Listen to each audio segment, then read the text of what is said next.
वाक्य शुद्धिकरण, correction of sentences. नीचे दिए गए वाक्यों को ध्यान से पढ़िए। तालाब पर कमल खिला है, यहाँ ताजा गाय का दूध मिलता है। ऊपर दिए गए दोनों वाक्य अशुद्ध हैं। आइए अब इन वाक्यों को शुद्ध रूप में पढ़ते हैं। तालाब में कमल खिला है, यहाँ गाय का ताजा दूध मिलता है। हमने देखा कि वाक्यों को लिखते समय हमसे अक्सर कुछ अशुद्धियां हो जाती हैं, अतः इनसे बचने के लिए हमें पर्याप्त अभ्यास करना चाहिए। वाक्यों में किस किस प्रकार की अशुद्धियां होती हैं, आइए उन्हें उनके बारे में जानें। 1. परसर्ग संबंधी अशुद्धियां। वाक्य में प्रयुक्त कारक के अनुसार उचित विभक्ति न लगने से या अनावश्यक विभक्ति लगने से वाक्य अशुद्ध हो जाता है। जैसे अशुद्ध वाक्य, शुद्ध वाक्य। पेड़ में पत्ते गिर रहे हैं, पेड़ से पत्ते गिर रहे हैं। किताब कुर्सी में पड़ी है, किताब कुर्सी पर पड़ी है। 5 बजने को 10 मिनट हैं, 5 बजने में 10 मिनट हैं। शरीर पर कई अंग होते हैं, शरीर में कई अंग होते हैं। उसके सिर में घने बाल हैं, उसके सिर पर घने बाल हैं। मेरी आशा है, मुझे आशा है। मैं रेलगाड़ी पर आया, मैं रेलगाड़ी से आया। वह कुत्ते से घुमाने ले गया है, वह कुत्ते को घुमाने ले गया है। अब काम समाप्त होने पर है, अब काम समाप्त होने को है। सारे देश के अंदर अराजकता व्याप्त है, सारे देश में अराजकता व्याप्त है। मेरे को पुस्तक दो, मुझे पुस्तक दो। मैं दिल्ली में चांदनी चौक पर रहता हूँ, मैं दिल्ली में चांदनी चौक में रहता हूँ। उसकी दृष्टि चित्र में गड़ी थी, उसकी दृष्टि चित्र पर गड़ी थी। प्लेग में बहुत से लोग मर गए, प्लेग से बहुत से लोग मर गए। उसने न्यायाधीश को निवेदन किया, उसने न्यायाधीश से निवेदन किया। वह बाजार में सब्जी लाने गया, वह बाजार से सब्जी लाने गया। तुम थोड़ी देर से उत्तर क्यों देती हो, तुम थोड़ी देर में उत्तर क्यों देती हो। पेड़ से फल आ रहे हैं, पेड़ पर फल आ रहे हैं। राज आज स्कूल से अनुपस्थित है, राज आज स्कूल में अनुपस्थित है। 2. पुनरावृत्ति संबंधी अशुद्धियां। कभी-कभी एक ही शब्द की पुनरावृत्ति होने पर वाक्य अशुद्ध हो जाता है, अतः किसी एक अनावश्यक शब्द को हटाकर वाक्य शुद्ध बनाया जा सकता है। जैसे अशुद्ध वाक्य, शुद्ध वाक्य।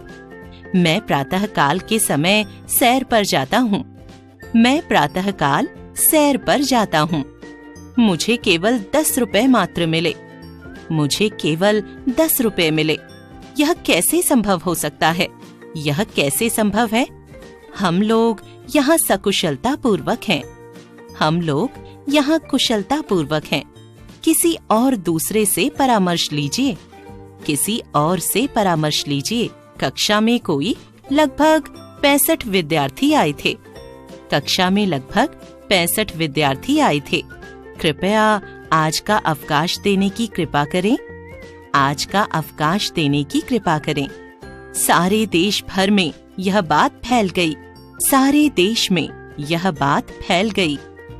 भारत में अनेक दर्शनीय स्थल देखने योग्य हैं, भारत में अनेक देखने योग्य स्थल हैं। मैं सप्रमाण सहित बता रहा हूँ, मैं सप्रमाण बता रहा हूँ। तुम वापस लौट जाओ, तुम वापस जाओ। विंध्याचल पर्वत हिमालय से प्राचीन है, विंध्याचल हिमालय से प्राचीन है। नौजवान युवक युवतियों को आगे आना चाहिए, नौजवानों को आगे आना चाहिए। 3. पदक्रम संबंधी अशुद्धियां।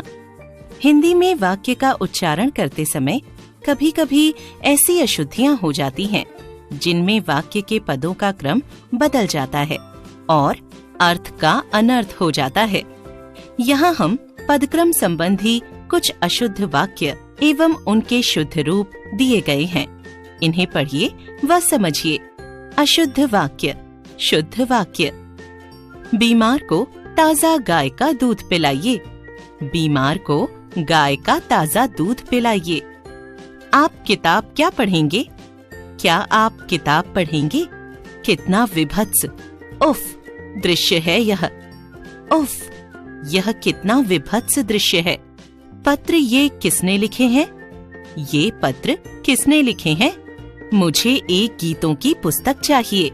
महात्मा गांधी का देश उपकार नहीं भूल सकता। देश महात्मा गांधी का उपकार नहीं भूल सकता। जानता कौन है इस बात को? इस बात को कौन जानता है? किताब अनिल ने दी माधुरी को। अनिल ने माधुरी को किताब दी। 5 बजे परसों स्टेशन में जाऊंगा।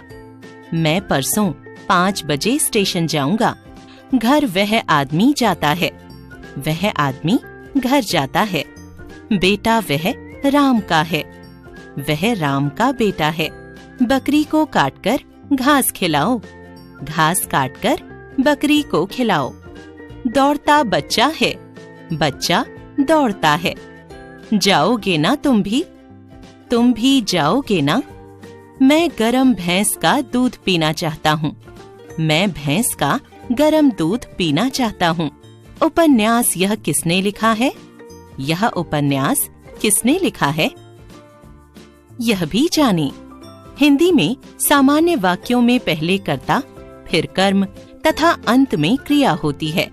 जैसे कमल खाना खाता है। यदि वाक्य में संबोधन या विस्मयादि बोधक है तो वह कर्ता से पहले आता है। जैसे सोहन, मेरी बात मानो। अरे, चोर भाग गया।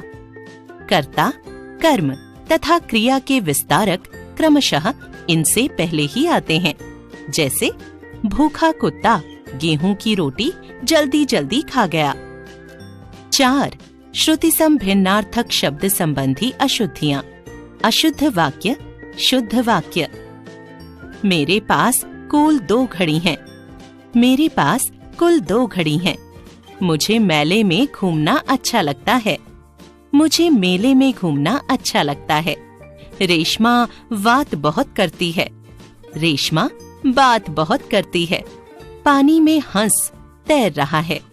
पानी में हंस तैर रहा है। मंदिर से सभी प्रसाद लेकर जाना। मंदिर से सभी प्रसाद लेकर जाना। उस दिन मैं मरते मरते बचा। उस दिन मैं मरते मरते बचा। 5. वचन संबंधी अशुद्धियां। हिंदी में कुछ शब्द सदैव एक वचन में प्रयुक्त होते हैं तो कुछ सदैव बहुवचन में। अतः उनका उचित बोध न होने पर तथा कर्ता एवं कर्म के वचन के अनुसार क्रिया प्रयुक्त न होने पर वाक्य अशुद्ध हो जाता है। जैसे अशुद्ध वाक्य, शुद्ध वाक्य। उस दृश्य को देखकर मेरी आंख में आंसू आ गया। उस दृश्य को देखकर मेरी आंखों में आंसू आ गए। वृक्षों पर कोयल बोल रही है। वृक्ष पर कोयल बोल रही है। यह हस्ताक्षर मेरा ही है। ये हस्ताक्षर मेरे ही हैं। आज आपका दर्शन हो ही गया। आज आपके दर्शन हो ही गए। यह 10 रुपया का नोट है। यह 10 रुपए का नोट है। प्रत्येक घोड़े तेज गति वाले नहीं होते। प्रत्येक घोड़ा तेज गति वाला नहीं होता। अभी 7 बजा है। अभी 7 बजे हैं। हिंदी और अंग्रेजी मेरी भाषा है। हिंदी और अंग्रेजी मेरी भाषाएं हैं। भूख के मारे उसका प्राण निकल रहा है। भूख के मारे उसके प्राण निकल रहे हैं। माँ मेरे मामे के घर गई हैं। माँ मेरे मामा के घर गई हैं। दिल्ली में 4 गिरफ्तारी हुई। दिल्ली में 4 गिरफ्तारियां हुई। विधि का नियम बड़ा कठोर होता है। विधि के नियम बड़े कठोर होते हैं। वे लोग विविध विषय से परिचित थे। वे लोग विविध विषयों से परिचित थे। उसकी भुजाएं घुटने तक लंबी हैं। उसकी भुजाएं घुटनों तक लंबी हैं। हर एक ने टोपियां पहन रखी थीं। हर एक ने टोपी पहन रखी थी। आम और कलम शब्द संज्ञा हैं। आम और कलम शब्द संज्ञाएं हैं। शहर प्रायः गंदा होता है। शहर प्रायः गंदे होते हैं। किन्हीं दो पर टिप्पणी लिखो। किन्हीं दो पर टिप्पणियां लिखो। हिमालय पर्वत का राजा है। हिमालय पर्वतों का राजा है। मैंने अनेकों कहानियां पढ़ी। मैंने अनेक कहानियां पढ़ी। 4 वेदों के नाम बताओ। 4 वेदों के नाम बताओ।